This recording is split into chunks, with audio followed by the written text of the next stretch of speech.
두 번째 말씀입니다. 하나님은 이스라엘이 약 11개월간을 머물렀던 시내산을 떠나기 직전 출애굽 제2년 2월 1일에 20세 이상의 싸움에 나갈 만한 남자들을 계수하라고 말씀하십니다. 이 인구조사의 목적은 각 지파의 역량을 파악함으로써 효율적으로 진영을 배치하고 업무를 효율적으로 분담하는 것을 통하여 공동체의 질서를 이룸으로써 광야의 여정을 효과적으로 이루어내기 위함이었습니다. 두 번째는 아브라함에게 하신 언약을 신실하게 성취하셨다는 사실을 확증시켜 주심으로 말미암아 이제 곧 시작되는 광야의 여정을 믿음으로 담대하게 시작하도록 하기 위함이었습니다. 세 번째는 하나님은 각 지파와 종족과 가족별로, 즉 자기의 계통별로 신고하게 하심으로써 출생의 근원을 기억하게 하여서 언약 백성으로서의 역사의식과 선민의식과 유대적 연대감을 심어주고자 하셨습니다. 이들은 자기의 계통별로 이름이 불리워지고 여호와의 군대로 계수되어질 때 언약 백성, 선민으로서의 정체성과 자부심을 굳건하게 가질 수 있었을 것입니다. 여러분, 이러한 출애굽한 이스라엘의 군대 계수는 오늘날 우리들에게 너무나 중요한 사실을 가르쳐줍니다. 사실 광야의 이스라엘은 장차 이루어질 신약 교회를 예표하는 것이었습니다. 아브라함 한 사람으로부터 시작된 하나님의 나라가 온 열방, 온 민족 가운데서 하나의 거룩한 공동체로, 하나의 거대한 공동체로 온전히 세워질 것을 예표하는 것이었던 것입니다. 하나님은 이러한 출애굽한 이스라엘을 계수하는 기준을 엄정하게 정하셨습니다. 여러분, 이들의 인구 조사는 장차 역사의 종말에도 거대한 무리가 하나님의 엄정한 기준 하에서 계수되는 날이 있을 것이라는 사실을 우리에게 가르쳐줍니다. 계시록 7장 4절로 10절을 보시겠습니다. 네가 인침을 받은 자의 수를 들으니 이스라엘 자손의 각 지파 중에서 인침을 받은 자들이 14만 4천이니 유다 지파 중에 1만 2천이요 르우벤 지파 중에 1만 2천이요 갓 지파 중에 1만 2천이요 아세 지파 중에 1만 2천이요 납달리 지파 중에 1만 2천이요 므낫세 지파 중에 1만 2천이요 9절 이 일 후에 내가 보니 각 나라와 족속과 백성과 방언에서 아무도 능히 셀 수 없는 큰 무리가 흰옷을 입고 손에 종려바지를 들고 보좌 앞과 어린 양 앞에 서서 큰 소리로 외쳐 이르되 구원하심이 보좌에 앉으신 우리 하나님과 어린 양에게 있도다. 여러분, 그 이마에 하나님의 인으로 인침을 받고 흰옷을 입은 거대한 무리를 계수해보니 각 지파마다 1만 2천씩 해서 14만 4천이 되었습니다. 여러분, 이 숫자는 상징적인 숫자입니다. 이는 12 곱하기 12 곱하기 1000으로서 구약의 하나님의 백성과 신약의 하나님의 백성, 또 유대인과 이방인으로 구성된 하나님의 교회, 온 열방에서 구원받은 하나님의 백성의 온 수를 상징하는 완전수, 만수였습니다. 하나님께서 20세 이상으로 싸움에 나갈 만한 자를 각 종족과 조상의 가문에 따라 그 명수대로 계수하라고 하신 말씀은 반드시 할례 받은 아브라함의 자손들을 그 계통을 따라 조사하라는 말씀이었습니다. 이것은 하나님께서 당신의 언약이 야곱, 즉 이스라엘의 12아들을 통해서 계승된다고 약속하셨기 때문이었습니다. 그래서 반드시 아브라함의 자손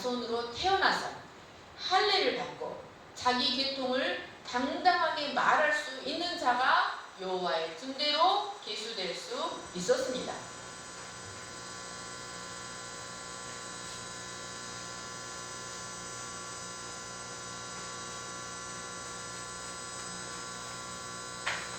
자, 이는 장차 신약교회에서 이루어지는 거대한 인구조사에서도 여호와의 군대로 계수되는 기준이 무엇인가를 우리에게 가르쳐주고 있습니다.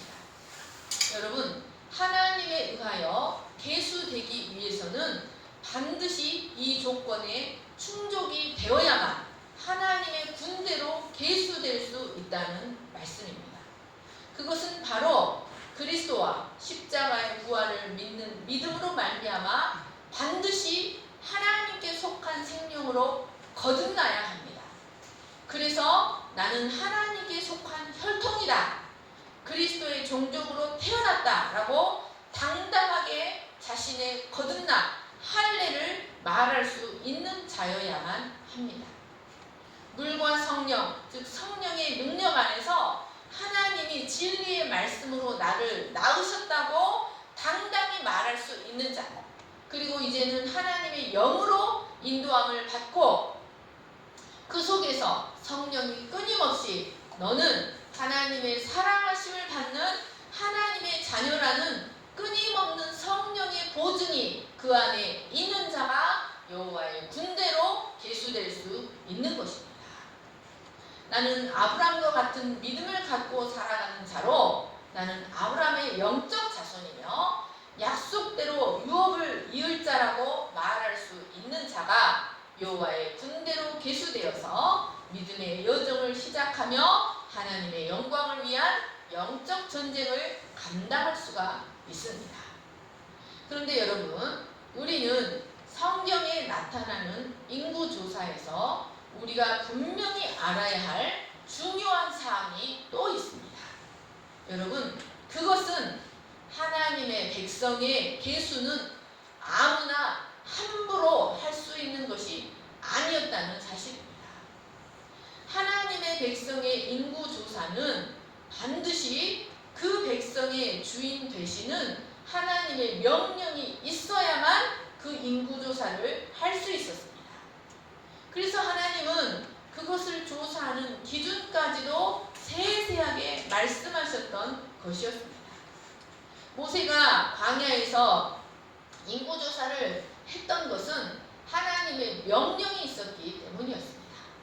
그래서 모세는 광야에서 광야 여정을 시작할 때 한 번, 가나안에 들어가기 직전에 한 번, 총 2번을 하나님의 명령에 의해 실시했던 것이었습니다. 그런데 사무엘하 24장에 나오는 다윗이 행한 인구조사는 하나님의 명령이 아니라 다윗 자신의 교만의 기초에서 시작한 것이었습니다. 물론 그 인구조사도 전쟁 시에 차출할 수 있는 군인의 숫자가 얼마인가 하는 것을 조사하는 것이었습니다. 그가 왜 인구조사를 계획했을까요? 그것은 자신의 나라, 그 나라가 자신의 손 안에서 점점 강성해지자 자신의 권세와 세력과 영광을 나타내고자 인구조사를 계획했던 것이었습니다. 그것은 그가 하나님만을 온전히 의지하려 하기보다 군사의 세력을 의지하고 자랑하려 했다는 것을 보여줍니다. 하나님은 이것을 기뻐하지 않으셨습니다. 그래서 3일 동안 그 땅에 아주 독한 전염병이 돌아서 7만 명이나 죽는 참사가 일어나게 하셨습니다. 여러분, 이러한 사실은 하나님의 백성의 계수는 철저하게 하나님께만 속한 권한이요, 하나님의 백성 한 사람 한 사람에 대한 주권은 오직 하나님께만 있다는 사실을 확증시켜 주십니다. 그래서 하나님은 인구조사를 명하실 때 그것을 조사하는 기준이 무엇인가를 세세하게 말씀하시고 그 명수대로라고 말씀하심으로써 한 사람도 누락되지 못하도록 그 숫자에 예민함을 보이셨습니다. 여러분, 우리가 보기에 이 민수기 1장의 이름과 숫자들이 아무 의미 것이 느껴지지만 이스라엘 백성들에게는 아주 실제적인 것이 아닐 수가 없었습니다. 그 숫자는 그들의 과거와 현재와 미래가 담겨있는 숫자였습니다. 그것은 하나님이 과거 그들과 어떻게 함께 하셨는지, 그리고 현재 그들에게 무엇을 원하시는지, 또 장차 그들을 통하여 어떤 일을 행하실 것인지에 대한 모든 의미가 그 숫자에 담겨 있었던 것입니다. 여러분, 우리는 오늘 나는 어디서부터 와서 어디에 속해 있는지, 나는 과연 하나님의 권속이요 그리스도의 계통으로 계수될 수 있는 자인지 진지하게 생각해 볼 수 있어야 합니다. 네 번째로 이 인구조사는 바로 전쟁 준비를 위한 것이었습니다. 3절을 보십시오. 이스라엘 중 20세 이상으로 싸움에 나갈 만한 모든 자를 너와 아론은 그 진영별로 기수하되. 인구조사의 대상자는 20세 이상으로 싸움에 나갈 만한 자였습니다. 여러분, 이 싸움에 나갈 만한 자, 20세 이상으로 싸움에 나갈 만한 자라는 문구는 1장에서 무려 14번이나 반복되었습니다. 그리고 그 진영별로 기수하라는 말씀도 군대별로 점호하라는 뜻의 군사용어입니다. 진영별로 인원 파악을 철저하게 조사하라라는 뜻인 것입니다. 이것은 이 인구조사가 일반적인 인구조사가 아니라 군대 조직을 편성하기 위한 조사였다는 것을 말해줍니다. 이것은 여러분, 이스라엘이 약속의 땅인 가나안까지 가는 여정이 단순히 광야를 유람하는 피크닉 같은 여정이 아니라는 것을 말해줍니다. 이들이 지금 출발해야 하는 광야의 여정은 곳곳에 도사리고 있는 수많은 위험들과 그들의 진로를 방해하는 원수들로 인해 자칫하면 목숨까지도 잃을 수 있는 아주 위험한 여정이라는 것을 가르쳐줍니다. 여러분, 이런 여정을 애굽에서 종살이 하던 모습으로는 갈 수 없는 것입니다. 그래서 하나님은 그들을 군대식으로 재편하시고 자신이 친히 그 여정을 진두지휘하시는 총사령관이 되고자 하셨던 것이었습니다. 사랑하고 사랑하는 여러분, 이 말씀은 우리에게 무엇을 가르쳐줍니까? 이것은 이 땅에 존재하는 하나님의 교회가 전투하는 공동체라는 것을 가르쳐줍니다. 우리의 믿음의 여정이 수많은 위험과 도전과 싸우는 전투의 여정이 될 것이라는 사실을 가르쳐주는 것입니다. 이스라엘 백성들이 광야의 길을 가는 동안 만나게 되는 모든 어려움과 위험들은 구원받은 자가 믿음의 길을 가는 동안 만나게 되는 모든 어려움과 도전들을 상징하고 있습니다. 뿐만 아니라 이스라엘은 광야 여정 후에도 가나안에 들어가면 그 도전이 끝이 납니까? 그렇지 않습니다. 그들은 광야 여정 후에도 가나안 구석구석에 자리 잡고 있는 대적들과의 전쟁을 통해 그 땅을 차지해야만 했습니다. 여러분, 이것은 우리에게 도전해오는 외부적인 위험들과 대적들보다도 더 강하고 더 많고 더 오래된 대적들이 바로 우리 안에 도사리고 있다는 사실을 가르쳐줍니다. 이런 외부적인 이런 대적들이 우리로 하여금 믿음의 여정을 힘있게 가지 못하도록 방해합니다. 또 우리의 내면이 그리스도의 장성한 분량까지 자라서 언약을 풍성하게 누리지 못하도록 방해합니다. 이처럼 믿음의 여정은 외부에서 오는 도전과 내부에서 오는 도전들로 인해 치열한 전쟁의 여정이라고 할 수 있는 것입니다.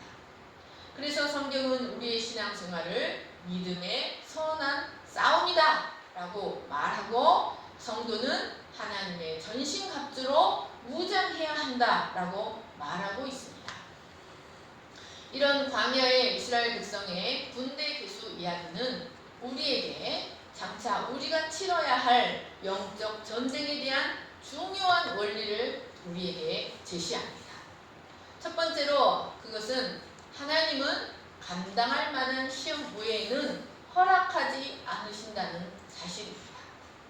하나님께서 군대를 계수함에 있어서 제시하신 두 가지 조건이 무엇인지를 다시 한번 생각해 보시기 바랍니다. 하나님은 여호와의 군대는 반드시 아브라함의 자손으로 태어나서 자기 계통을 당당하게 말할 수 있는 자라야 한다고 말씀하셨습니다.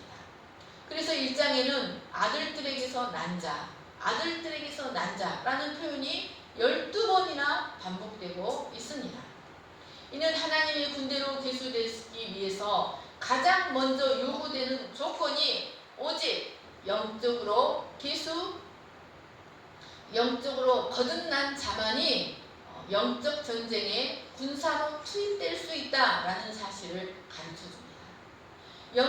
기본적으로 영적으로 거듭나야만 여호와의 군대로 계수되고 영적 전쟁에 투입된다는 것입니다. 여러분, 영적으로 거듭나지 않은 자에게는 영적 싸움 자체가 일어나지 않습니다. 왜냐하면 그는 그 자체로 죄에 굴복하고 어둠의 권세 아래 종노릇하며 살아가고 있기 때문입니다. 그래서 영적 전쟁을 감당하기 위해서는 반드시 먼저 영적으로 거듭나야만 합니다. 둘째로 20세 이상으로 싸움에 나갈 만한 자가 군대로 계수됩니다. 이 말씀이 얼마나 중요한지 16번이나 반복되어 강조되고 있습니다.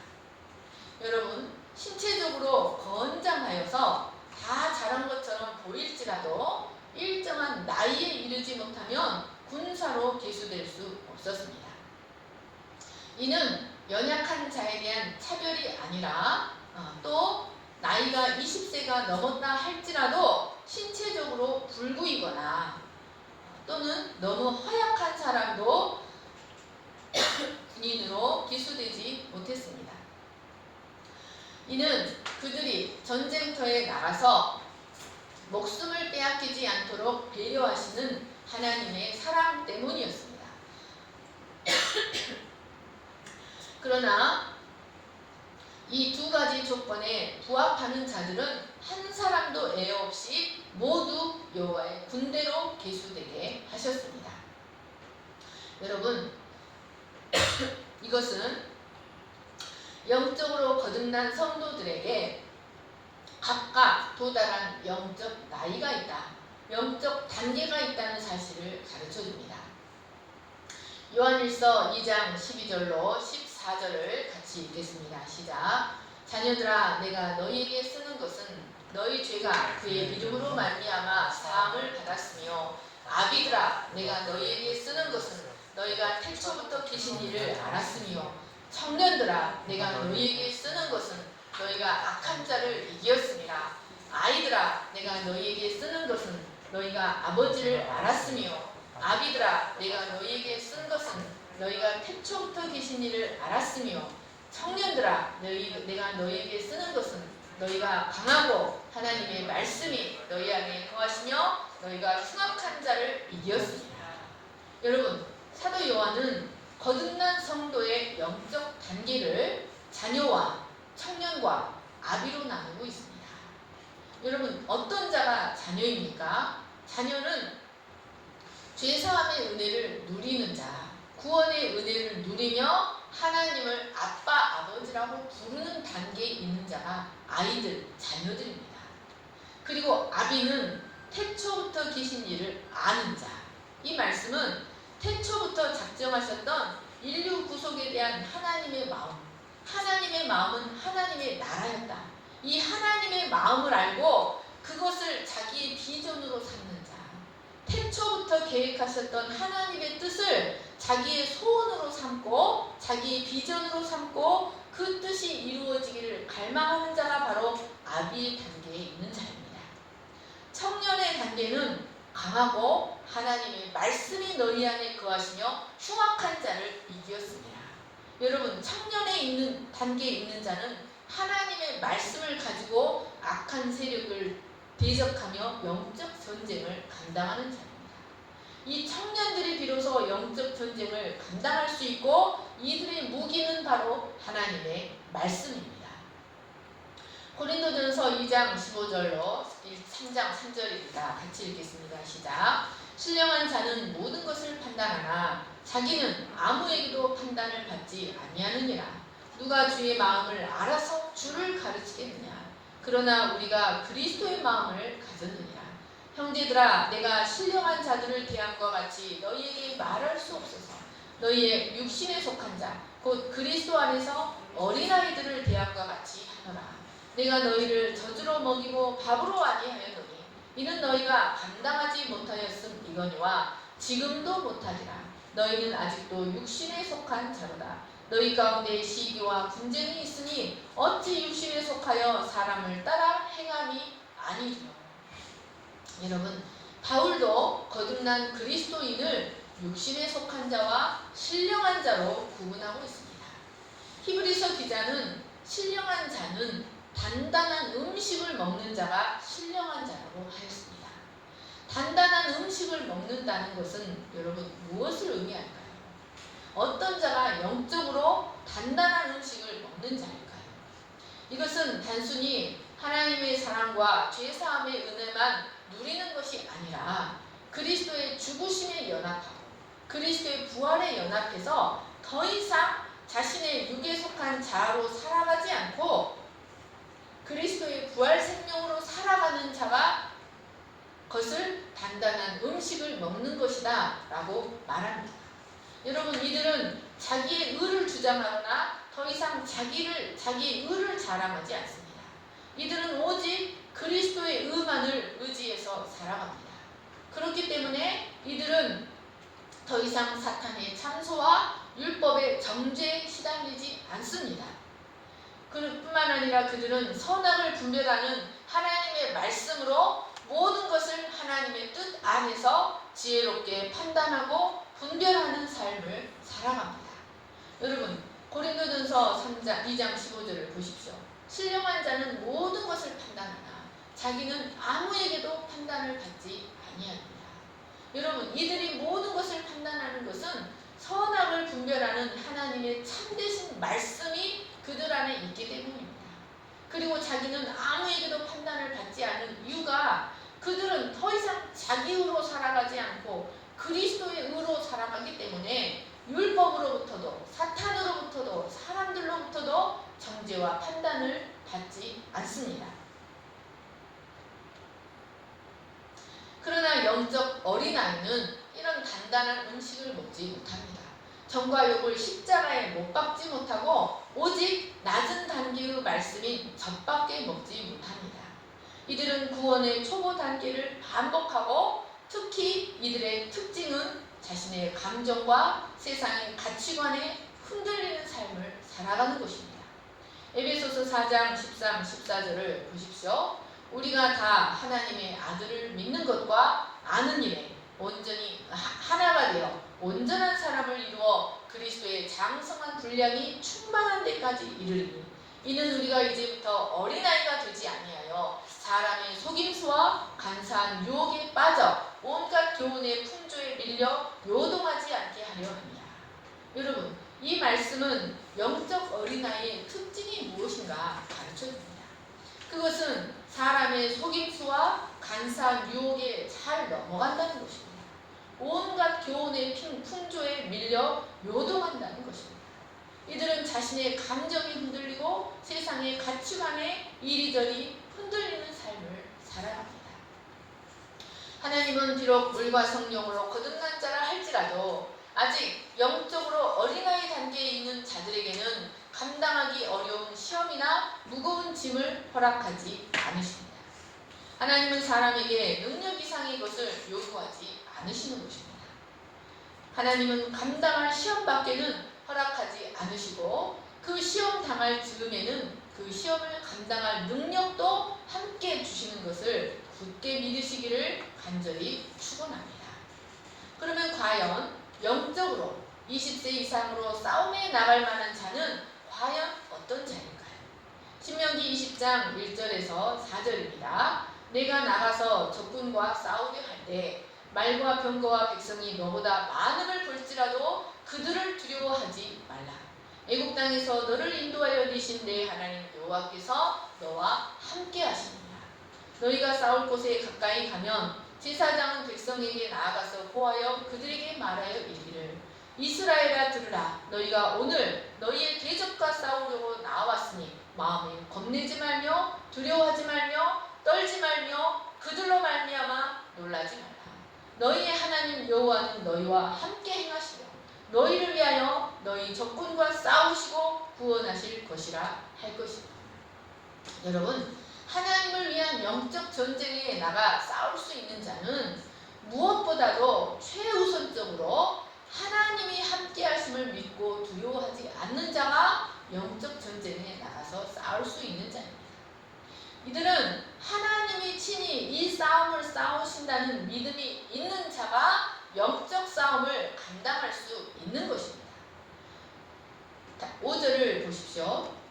책임자들은 백성에게 말하여 이르기를 새 집을 건축하고 낙성식을 행하지 못한 자가 있느냐? 그는 집으로 돌아갈지니 전사하면 타인이 낙성식을 행할까 하노라. 포도원을 만들고 그 과실을 먹지 못한 자가 있느냐? 그는 집으로 돌아갈지니 전사하면 타인이 그 과실을 먹을까 하노라. 여자와 약혼하고 그와 결혼하지 못한 자가 있느냐? 그는 집으로 돌아갈지니 전사하면 타인이 그를 데려갈까 하노라. 책임자들은 또 백성에게 말하여 이르기를 두려워서 마음이 허약한 자가 있느냐? 그는 집으로 돌아갈지니 그의 형제들의 마음도 그의 마음과 같이 낙심될까 하노라 하고. 여러분, 하나님은 새 집을 건축하고 낙성식을 행하지 못한 자는 돌아가라. 전쟁에 참여하지 말아라. 포도원을 만들고 그 과실을 먹지 못한 자도 전쟁에 참여하지 말아라. 여자와 약혼하고 그와 결혼하지 못한 자도 전쟁에 참여하지 말아라 라고 말씀하고 있습니다. 여러분, 왜 이런 자들은 전쟁에 참여하지 못했을까요? 하나님은 새 집을 건축하고 낙성식을 행하지 못한 자는 타인이 낙성식을 행할까 하니 전쟁에 나가지 말라고 말씀하십니다. 그런데 이 말씀은 요단강 동편에서 먼저 기업을 차지하고자 했던 르우벤과 갓과 므낫세 반지파 사람들에게 그의 동료 형제들이 요단강 서편의 땅을 다 차지할 때까지 그들로 집에 돌아가지 말고 형제들 앞에 서서 전쟁에 앞장서서 싸우라고 하신 말씀과는 대조되는 말씀처럼 보입니다. 여러분, 이 말씀은 바로 이 말씀에서 집을 세우는 것은 바로 우리 안에 세워지는 믿음의 집을 세우는 것을 의미합니다. 집을 건축하고 낙성식을 행한다는 것은 믿음의 집이 온전히 세워진 후에 봉헌식을 행함으로써 삶의 주권을 하나님께 온전히 드린 상태가 되었다라는 것을 의미합니다. 낙성식을 행한다는 것은 봉헌식을 행하는 것을 말합니다. 믿음의 집이 세워져서 그 삶의 주권을 하나님 앞에 온전히 제물로 드려진 상태가 되어진 자가 영적 전쟁을 감당할 수가 있는 것입니다. 아직 낙성식을 하지 못했다는 것은 믿음의 집이 아직 완성되지 못하고 지어져 가고 있는 상태로 삶의 주권이 아직 하나님께 바쳐지지 못한 자라는 것을 가르쳐줍니다. 자신이 자기 삶의 주권을 쥐고 있는 자라는 것을 가르쳐주는 것입니다. 이런 사람은 아직 믿음이 견고하지 못하기 때문에 영적 전쟁을 당하게 되면 넘어지게 됩니다. 그래서 하나님은 이런 자에게 전쟁을 허락하지 아니하십니다. 또 포도원을 만들고 그 과실을 먹지 못한 자는 집으로 돌아가라고 말씀하십니다. 이는 예수 그리스도를 영접함으로 말미암아 하나님의 포도원이 되었지만 아직은 천국 복음의 열매, 생명의 열매를 경험하지 못한 자를 말합니다. 이런 자도 영적 전쟁을 감당하지 못합니다. 여러분, 천국 복음의 열매, 생명의 열매를 경험해 본 자만이 영적 전쟁을 감당할 수가 있는 것입니다. 또 약혼은 했지만 아직 결혼을 하지 못한 자는 예수 그리스도를 영접은 했지만 아직 그리스도와 온전히 연합하지 못한 상태의 사람을 가리킵니다. 그리스도와 온전히 연합하지 못한 사람도 영적 전쟁을 감당하지 못합니다. 그러므로 20세 이상으로 싸움에 나갈 만한 사람이란 믿음의 집이 견고하게 지어져서 하나님께 온전히 봉헌되어진 사람, 하나님께 그 주권을 온전히 맡기고 하나님 앞에 제물로 연락된 사람이 영적 전쟁을 감당할 수 있습니다. 하나님의 포도원이 되어서 하늘에 속한 복음의 열매, 생명의 열매를 맛보고 경험한 자, 그리고 그리스도와 온전한 연합을 이루어 살아가는 자들이 영적 전쟁, 하나님의 이름을 위하여 하나님의 백성을 위한 영적 전쟁을 감당할 수 있습니다. 두 번째로 하나님은 여호와의 군대로 계수된 자들을 참으로 귀하게 여기신다는 사실입니다. 민수기 1장에는 계수하다는 단어가 30번이나 나옵니다. 이는 그 계수된 여호와의 군대로 계수되는 것이 얼마나 중요한 일이었는지를 가르쳐줍니다. 출애굽기 7장 4절 12장 41절을 같이 읽겠습니다. 시작. 바로가 너희의 말을 듣지 아니할 터인즉 내가 내 손을 애굽에 뻗쳐 여러 큰 심판을 내리고 내 군대 내 백성 이스라엘 자손을 그 땅에서 인도하여 낼지라. 430년이 끝나는 날에 여호와의 군대가 다 애굽 땅에서 나왔은지. 사랑하는 여러분, 이 말씀은 하나님께서 이스라엘을 출애굽시킨 이유가 무엇인가? 하나님께서 우리를 죄로부터 구원하신 이유가 무엇인가를 가르쳐줍니다. 하나님은 처음부터 이스라엘을 하나님 나라의 건설과 여호와의 영광을 위한 전쟁을 수행하는 여호와의 군대로 쓰시기 위하여 출애굽을 시키셨습니다. 그래서 이들은 그들의 이름이 불려지고 영광스러운 여호와의 군대로 계수되어질 때마다 감격과 자부심으로 충만하게 되었을 것입니다. 그리고 여호와의 명령을 받들어 전쟁터에 나가 여호와의 이름과 자기 동족 이스라엘을 위해 싸울 만한 자로 선택받았다는 정체성과 사명감을 불태우게 되었을 것입니다. 사랑하는 여러분, 하나님은 우리를 구원하신 목적도 바로 하나님 나라의 건설과 그분의 이름의 영광을 위해 영적 전쟁을 수행할 수 있도록 하기 위하여 우리를 구원하셨다는 사실을 기억하시기를 축원합니다. 그런데 여러분, 우리는 이 전쟁에 군사로 소집되었다는 것을 두려워할 필요가 없습니다. 왜냐하면 이 전쟁은 우리 힘으로 치르는 전쟁이 아니기 때문입니다. 또한 이 전쟁은 이미 승리가 확정된, 승리가 보장된 전쟁이기 때문입니다. 여러분, 우리는 이미 승리가 보장되었다는 신실하신 하나님의 언약이 있기 때문에 여호와만 의지하고 나가서 싸우기만 하면 백전백승하는 전쟁을 감당하는 것입니다. 요한복음 16장 33절을 보십시오. 이것을 너희에게 이르는 것은 너희로 내 안에서 평안을 누리게 하려 함이라. 세상에서는 너희가 환난을 당하나 담대하라. 내가 세상을 이기었노라. 사랑하는 여러분, 우리의 싸움은 백전백승, 싸우기만 하면, 포기하지 않고 싸우기만 하면 반드시 이기는 싸움이라는 사실을 기억하시기를 축원합니다. 사도 요한은 아시아의 7교회에게 보내는 편지에서 이 싸움에서 이기는 자들이 얻게 되는 복이 무엇인가를 기록해 놓았습니다.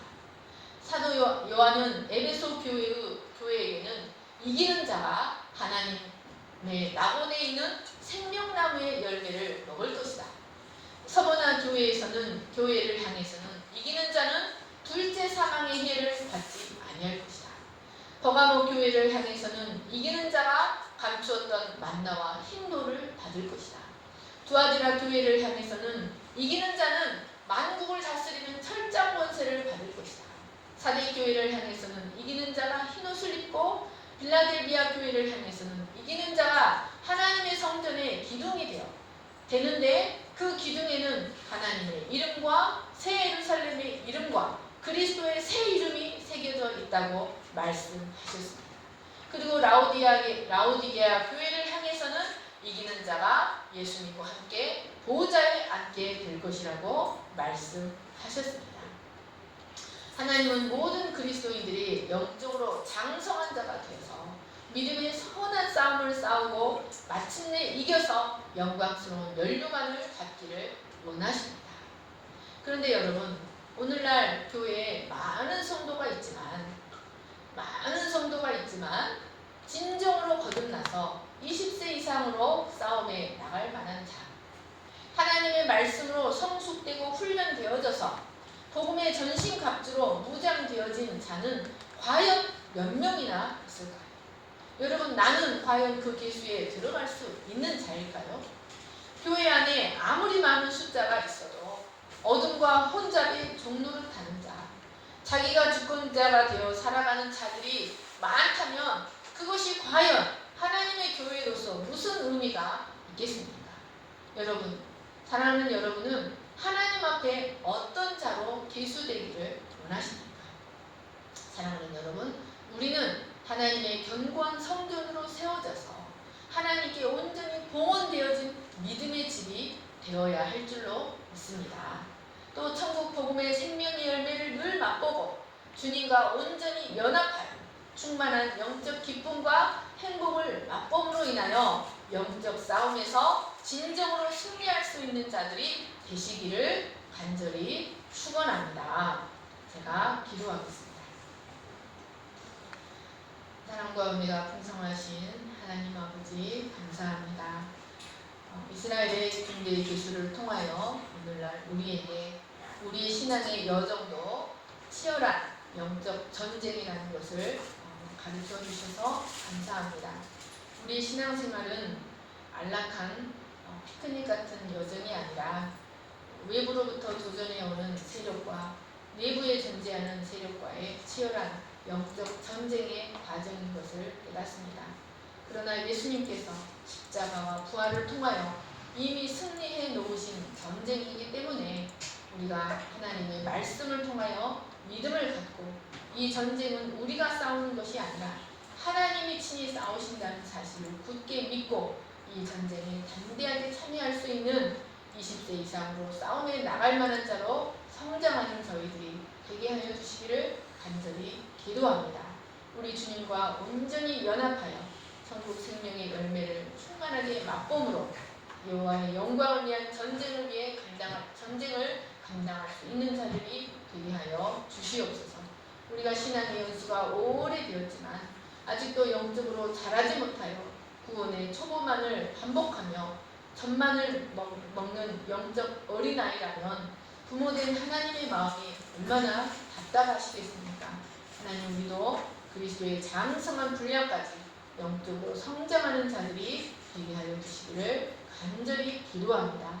하나님, 이들이 이제 전쟁을 감당하고 전리품을 나눌 때 그 전리품을 얻는 그 기쁨이, 그 전리품의 양이 전쟁에 나가지 않은 자와 확연하게 달랐습니다. 하나님은 군대로 여호와의 영광을 위해서 싸울 수 있는 군대로 기수된 자를 무척이나 소중하게 여기셨습니다. 그들에게 백성들의 운명이 달려 있었습니다. 하나님, 우리가 하나님의 나라의 영적 군사들로 계수될 수 있는 자들이 될 수 있도록 우리의 믿음을 축복하여 주시옵소서. 감사하며 거룩하신 예수님의 이름으로 기도합니다. 아멘. 하나님, 감사합니다.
하나님 아버지의 거룩하신 사랑과 성령의 감동과 교통하심이 이제 영적 어린 아이 단계에서 벗어나 하나님의 말씀을 가지고 우리를 도전해오는 흉악한 자를 이기며 영적 전쟁을 감당하는 자가 될 뿐만 아니라 태초에 정하셨던 그 하나님의 마음을 알고 그 하나님의 마음을 자기의 소원과 자기의 비전으로 삼고 그것이 이루어지기를 위해 갈망하고 추구하는 아비의 단계까지 나아갈 수 있는 자들이 되기를 소망하는 모든 무리 위에 영원토록 함께 하시기를 간절히 축원하옵나이다. 아멘.